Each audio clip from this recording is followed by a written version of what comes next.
জানুয়ারিও প্রিয়জনদের সঙ্গে কথা হয় তাদের। পরের দিন লিবিয়া থেকে ইতালি নেওয়ার নৌকায় উঠতে না চাওয়ায় গুলিতে অথবা ঝুঁকিপূর্ণ নৌকায় ওঠায় পানিতে ডুবে প্রাণ যায় তাদের। লিবিয়া উপকূলে ভেসে ওঠে 20 মরদেহ। এটি মাত্র 11 দিন আগের ঘটনা। এরকম ঘটনা প্রতিনিয়ত ঘটছে। কখনো অবৈধ পথে যাওয়া অভিবাসীদের ফেরত পাঠানো হচ্ছে, করা হচ্ছে নির্যাতন, কখনো আবার আসছে লাশ।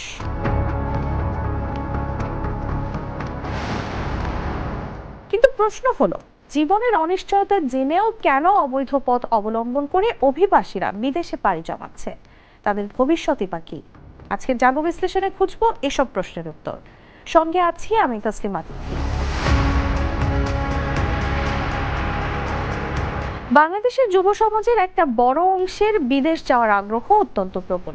একদিকে স্বদেশে কর্মসংস্থানের প্রকট ঘাটতি, অর্থনৈতিক ও সামাজিক নিরাপত্তা বোধের অভাব, স্বদেশের ভবিষ্যৎ সম্পর্কে হতাশাবাদী দৃষ্টিভঙ্গি তাদের বিদেশমুখী করে।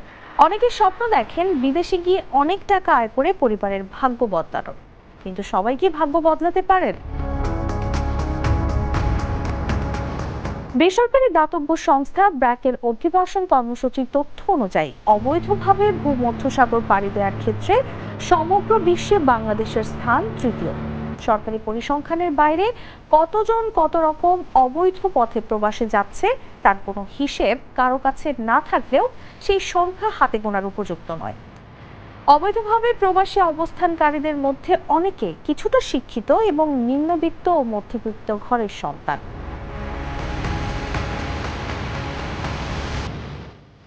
শুরুতেই জানা যাক অবৈধ পথে অভিবাসীরা সবচেয়ে বেশি কোন দেশে পাড়ি জমায় এবং কেন। মূলত যে দেশগুলোতে অভিবাসন আইন ও নিয়মের শিথিলতা বা সীমান্তের দুর্বলতা আছে সেই দেশের প্রতি অবৈধ অভিবাসন প্রবণতা বেশি থাকে। যেসব এলাকায় অবৈধ অভিবাসন দেখা যায় এর মধ্যে যুক্তরাষ্ট্র, ইউরোপীয় দেশগুলো, বিশেষত ইতালি, স্পেন, গ্রিস এবং ফ্রান্স, যেখানে দক্ষিণ এশিয়া, আফ্রিকা এবং মধ্যপ্রাচ্য, অস্ট্রেলিয়া উল্লেখযোগ্য।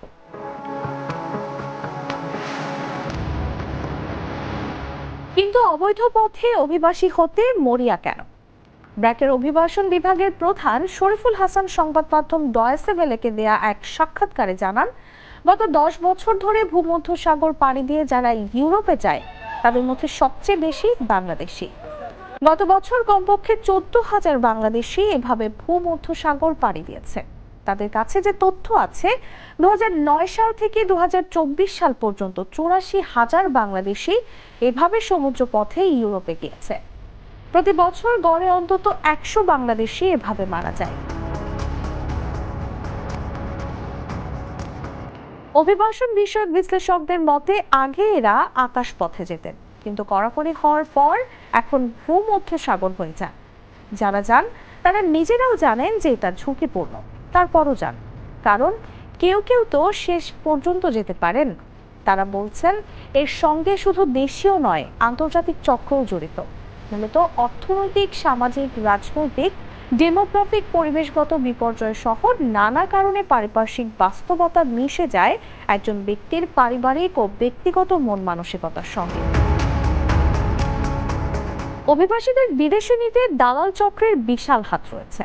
দালালরা সাধারণত অভিবাসীদের অবৈধভাবে দেশে প্রবেশের জন্য উজ্জ্বল ভবিষ্যতের প্রতিশ্রুতি দেয়, উন্নত কর্মসংস্থান, উন্নত জীবনযাপন। তারা এ ধরনের প্রতিশ্রুতির মাধ্যমে অভিবাসীদের টার্গেট করে, আর সাধারণ মানুষ এসব মিথ্যা আশ্বাসে আশা বেঁধে পাড়ি জমাতে চায় বিদেশে। আত্মীয় স্বজন, বন্ধু বান্ধব সেই ব্যক্তির অভিবাসনের স্বপ্নকে জাগিয়ে দেয়। অনেক অভিবাসী নিজেদের দেশে পর্যাপ্ত কর্মসংস্থানের সুযোগ না পেয়ে বিদেশে উচ্চ আয় এবং উন্নত জীবনযাত্রার খোঁজে যান। এখানে সচেতনতার অভাবকে দায়ী করছেন অভিবাসন বিষয়ক বিশ্লেষক আসিফ মনির।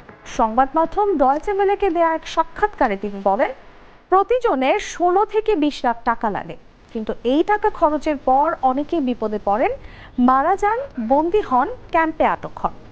তিনি বলছেন অনেকেই জানে না যে ইউরোপে গেলেই যে সেখানে থাকা যায় না। আর এই সব পাচারকারীদের ধরতে দেশীয় এবং আন্তর্জাতিক আইনও খুব বেশি কাজ করছে না। ফলে প্রলোভনে পড়ে উন্নত জীবনের আশায় আর পরিস্থিতির কারণে হয়তো অনেকে যে কোনো উপায়ে ইউরোপে যেতে চাইছেন। কিন্তু বৈধ পথ কেন অবলম্বন করছে না? কঠোর ও জটিল আইন, অর্থনৈতিক চাপ, অসামাজিক বা রাজনৈতিক কারণে বৈধ পথ বিমুখ অভিবাসন প্রত্যাশী। তাই মৃত্যু হতে পারে জেনেও অবৈধভাবে সমুদ্র পথে পাড়ি জমায় অনেক অভিবাসন প্রত্যাশী। কারণ তারা জানে একবার যেতে পারলে তাদের জীবন পাল্টে যাবে।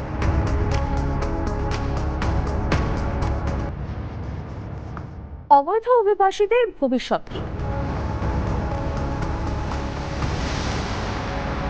অবৈধ পথে বিদেশে যাওয়া অভিবাসীদের ভবিষ্যৎ অনেক সময় অনিশ্চিত এবং বিপজ্জনক হতে পারে। অবৈধভাবে বিদেশে প্রবেশ করা অভিবাসীরা আইনি সমস্যায় পড়তে পারেন, গ্রেফতার হতে পারেন, শাস্তি হতে পারে, কিংবা দেশেও ফেরত পাঠানো হয়। অনেক দেশ অভিবাসন আইন কঠোরভাবে অনুসরণ করে এবং অবৈধ অভিবাসীদের বিরুদ্ধে কঠোর ব্যবস্থা নেয়। এছাড়াও তারা কাজের নিরাপত্তাহীনতা, কম মজুরি অথবা বঞ্চনার শিকার হতে পারে। তারা অনানুষ্ঠানিক বা অস্থায়ী কাজে নিযুক্ত হতে পারে, যা বেশিরভাগ সময় অত্যন্ত কম পারিশ্রমিক বা খারাপ শর্তে হয়।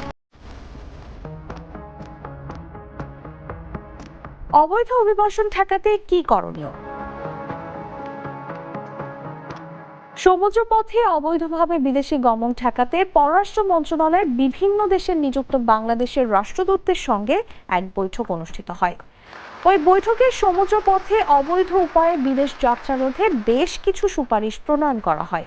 সেসবের মধ্যে রয়েছে দুবাই থেকে বেনগাজি পর্যন্ত বাংলাদেশি নাগরিকরা যাতে সহজে যেতে না পারেন সে ব্যাপারে সংযুক্ত আরব আমিরাত কর্তৃপক্ষের সঙ্গে ফলপ্রসূ আলোচনা চালিয়ে যাওয়া, ট্রাভেল এজেন্টদের বিষয়ে মনিটরিং ব্যবস্থা জোরদার করা এবং সংশ্লিষ্ট আইন প্রয়োগকারী সংস্থাগুলোর আরও জোরালো ভূমিকা রাখা, বিদ্যমান আইন কানুন ও বিধিতে সময়োপযোগী পর্যাপ্ত বিধান সংযোজন করা, মানব পাচারে জড়িত অপরাধীদের বিশেষ ট্রাইব্যুনালের মাধ্যমে দ্রুত বিচারের আওতায় আনা। সরকারকে আইন প্রয়োগ, দায়ীদের শাস্তি প্রদান ও অবৈধ অভিবাসন রোধে কার্যকর পদক্ষেপ নিতে হবে বলে মত বিশেষজ্ঞদের।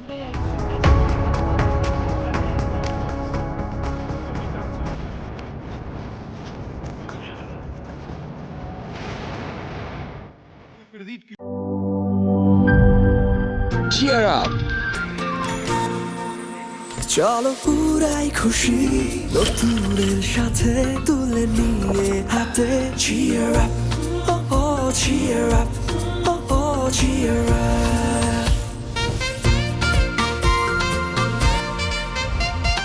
চুমুকে চুমুকে enjoy the life. চলো পুরাই খুশি তুলে নিয়ে হাতে cheer up, oh oh cheer up. চিল হবে রিফ্রেশিং মুডে। চিয়ার আপ, চলো উড়াই খুশি।